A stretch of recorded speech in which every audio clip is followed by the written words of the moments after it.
Hi, this is Nagendra from NS cube channel. ఈరోజు మన topic ప్రజాస్వామ్యం ఎప్పుడు స్టార్ట్ అయింది. యాక్చువల్గా ప్రజాస్వామ్యం అంటే ప్రజలచే ప్రజల కొరకు ఏర్పడిన ప్రభుత్వాన్ని ప్రజాస్వామ్యం అని మనం చిన్నప్పుడు చదువుకున్నాం. దీనికి ఇంగ్లీష్ లో డెమోక్రసీ అని మీనింగ్ వస్తుంది అనమాట. డెమోక్రసీ అంటే డెమోస్ అంటే పీపుల్, కార్టూస్ అంటే రూల్.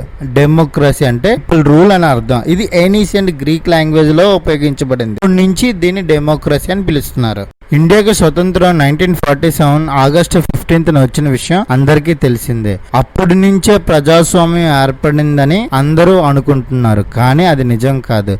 2000 సంవత్సరాల క్రితమే ఇండియాలో స్వతంత్ర ప్రజాస్వామ్యం ఉండేది అనేది చాలా తక్కువ మందికి మాత్రమే తెలిసిన విషయం. మానవ నాగరికత ఆవిర్భవించిన తర్వాత మొట్టమొదటిసారిగా ఏథెన్స్ లో డెమోక్రసీ అనేది మొదలైందనమాట. అది ఎప్పుడు 570 BC-లో. క్లిస్టిన్స్ అనే అతను దీన్ని రూపకల్ప, ఫాదర్ ఆఫ్ ద డెమోక్రసీ క్లిస్టిన్స్.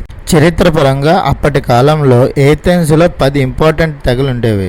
ఆ 10 ఇంపార్టెంట్ తెగలకి ఒక్కొక్క తెగ నుండి 50 మంది చొప్పున 500 మందితో కూడిన ఒక బౌల్ ఏర్పరచడానికి క్లీథెన్స్ ప్రధాన పాత్ర వహించాడు. దాని ద్వారా ప్రజాస్వామ్యం ఏర్పడంలో ప్రధాన పాత్ర వహించాడు కాబట్టి అతనికి ఫాదర్ ఆఫ్ ద డెమోక్రసీ అని ఇప్పటి ఎమ్మెల్యేలు, ఎంపీలను ఎలా ఓటు వేసి మనం గెలిపించుకుంటున్నామో అప్పటి ఆ బౌల్లో ఉన్న సభ్యులు ఎన్నిక అవడానికి కూడా అదే విధంగా ఓటు వేసి ప్రజలు వాళ్ళని ఆ లీడర్ ని గెలిపించుకోవాలి. రాజ్యాంగబద్ధంగా ఇప్పుడు ఎమ్మెల్యేలు, ఎంపీలకి ఏదైతే అధికారాలు, అర్హతలు ఉన్నాయో ఇంచుమించు అదే అధికారాలు, అర్హతలు బౌల్స్ లో ఉన్న 500 మందికి ఉంచబడతాయి అన్నమాట. కాకపోతే అప్పటి ప్రజలు ఉమెన్స్, చిల్డ్రన్, స్లేవ్స్ ఓటు వేయడానికి ఏథెన్స్ తర్వాత రోమన్స్ ప్రజాస్వామ్య పద్ధతిని అవలంబించారు. ఇంచుమించు 500 సంవత్సరాలు అనగా 509 నుంచి 27 BC వరకు. వీళ్ళ గవర్నమెంట్ స్ట్రక్చర్ ఎలా ఉండేదంటే number 1 senate, number 2 assemblies, number 3 council and number 4 tribal. Number 1 senate లో అడ్వైజరీ బాడీ కింద 300 నుంచి 500 మంది పార్టిసిపేషన్ ఉండేవారు. అంటే ఇప్పుడు ఎమ్మెల్యేలు, ఎంపీలు ఎలాగైతే ఎలక్షన్ లో నిలబడి గెలుస్తారో వాళ్ళు సెనెట్ల కింద ఉండేవారు. Number 2 assemblies. అసెంబ్లీస్ అంటే కొంతమంది జన సమూహం అనమాట. వీళ్ళు చట్టపరమైన, న్యాయపరమైన పద్ధతులన్నీ వాళ్ళకున్న రూల్స్ అండ్ రెగ్యులేషన్ పరంగా సక్రమంగా నిర్వహిస్తున్నారా లేదా అని పరిశీలిస్తారు. ఆ తర్వాత ఎన్నికలు ఎలా జరగాలి వాటి పర్యవేక్షణ కూడా వాళ్ళ పద్ధతిలో అవలంబిస్తారు. Number 3 councils. వీళ్ళు సంవత్సరానికి 2 చొప్పున ఎన్నికవుతారు అడ్వైజరీ బాడీ నుంచి. ఫర్ ఎగ్జాంపుల్ ఇప్పుడున్న పరిస్థితులు బట్టి వాళ్ళ మినిస్టర్ పదవి లాంటిది అనమాట. Number 4 tribals. వీళ్ళు 10 మంది ఎన్నికవుతారు. వీళ్ళు ప్లెబిలియన్ రైట్స్ కోసం పోరాడతారు అన్నమాట. వాళ్ళు కరెక్ట్ గా ఉన్నాయా లేదని. ఇక్కడ ప్లెబిలియన్ రైట్స్ అంటే రోమన్ కామన్ మ్యాన్. వీరి లెజిస్లేటివ్ ప్రాసెస్ ఎలా ఉంటది అంటే ఒక బిల్లును ఆమోదించాలంటే మెజిస్ట్రీ ఆర్ టర్బైన్స్ దాన్ని ప్రపోజల్ ఇస్తారన్నమాట.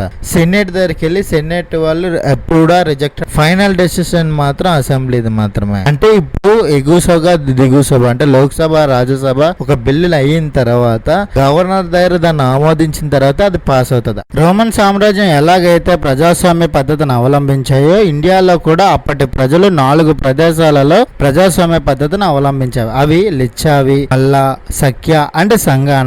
ఇందులో ఇప్పుడు సంఘ రిపబ్లిక్ కోసం తెలుసుకుందాం. వీరి పరిపాలన ఎలా ఉండేదంటే సంఘ, మహాసంఘ, గణపతి అని 3 రకాలు ఉంటారు.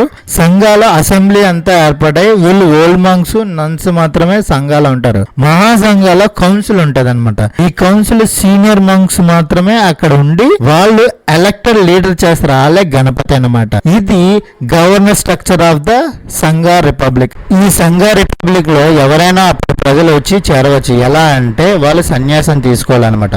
వాళ్ళకి కొన్ని ప్రిన్సిపల్స్ ఉన్నాయి. ఒకటి ఏంటంటే non violence, truthfulness, non stealing, self control and detachment. అంటే అహింస, సత్య, అసత్య, బ్రహ్మచర్య అండ్ వైరాగ్య అనమాట. ఈ ప్రిన్సిపల్ ఫాలో అయిన ప్రతి ఒక్కరు ఆ సంఘ రిపబ్లిక్ లో చేరవచ్చు. వాళ్ళు రాజు అవ్వచ్చు కూడా. వీళ్ళ పరిపాలన విధానం ఎలా ఉంటది అంటే ఒకే మాట, ఒకే బాట.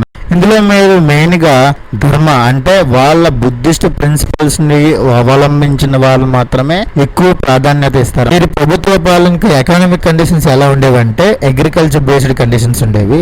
ఆ వచ్చిన వ్యవసాయ పద్ధతిని వేరే దేశాలకు అమ్మి సొమ్ము చేసుకుంది. వీరి విధానంలో స్థిరమైన ఆస్తి. మరి టాక్సేషన్ ఎలా ఉండేది అంటే టోల్ ట్యాక్స్ ఎక్కువగా వాళ్ళు యూజ్ చేసేవారు. అంటే వీరి దేశం నుంచి వేరే దేశం వాళ్ళు ఎవరైనా ప్రయాణించినా వాళ్ళ మీద వాళ్ళు ట్యాక్స్ విధించి ముందుకు ఆహ్వానించేవారు అనమాట. అట్టి విధంగా కూడా వీళ్ళు లాభాలు సంపాదించి రాజ్యాన్ని పరిపాలించే విధానాన్ని ఆ కాలంలోనే వాళ్ళు ప్రతిపాదించారు. ఆ కాలంలో మగధ సామ్రాజ్యం చాలా రాజ్యాల మీద దండయాత్ర చేసినా కూడా వీళ్ళని మాత్రం విడిచిపెట్టి స్వతంత్ర రాజ్యంగా పరిగణించి ముందుకు నడిపించే భాగ్యాన్ని కల్పించింది అనమాట. ఎందుకు అంటే వీళ్ళు శాంతి ప్రియులు మరియు బుద్ధుని నియమాలను పాటించి సమాజంలో ఒక మంచి ప్రతిపాదికను విభజించి శాంతి విధంగా దేశ పరిపాలిస్తున్నారు కాబట్టి మగధ సామ్రాజ్యం కూడా విడిచిపెట్టింది. ఇలాంటివి ఇంకా లిచ్చావి, వ్యాజి కూడా ఉన్నాయన్నమాట. ఈ 3 రాజ్యాలు స్వతంత్ర రాజ్యాలుగా పరిపాలించుకొని తగిన విధంగా ముందుకు నడుచుకున్న భాగ్యం ఆ రోజుల్లోనే ఉంది. ఈ వీడియోని ఇక్కడితో సమాప్తం ఈ వీడియోని లైక్ అండ్ సబ్స్క్రైబ్ చేయండి. మీ ఏదైనా అభిప్రాయం ఉంటే కింద కామెంట్ చేయండి. మీ ఫ్రెండ్స్కి షేర్ చేసి నా ఛానల్ని సబ్స్క్రైబ్ చేసి thank you for watching. Please subscribe my channel and share my channel. Thank you.